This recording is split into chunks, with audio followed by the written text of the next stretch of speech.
മാനവേന്ദ്രൻ പിന്നെ ലക്ഷ്മണൻ തന്നെയും വാനരരാജനാം മർക്കാത്മജനെയും രാവണ ബാണവിതാരിതന്മാരായ പാവകപുത്രാദിവാനരന്മാരെയും സിദ്ധൌഷധം കൊണ്ടു രക്ഷിച്ചു തന്നെ സിദ്ധാന്തമെല്ലാം അരുൾ ചെയ്തു മേവിനാൻ.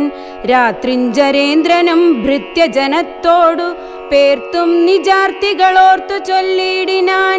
നമ്മുടെ വീര്യബലങ്ങളും കീർത്തിയും നന്മയും അർത്ഥപുരുഷാകാരാദിയും നഷ്ടമായി വന്നിതൊടുങ്ങി സുഹൃതവും കഷ്ട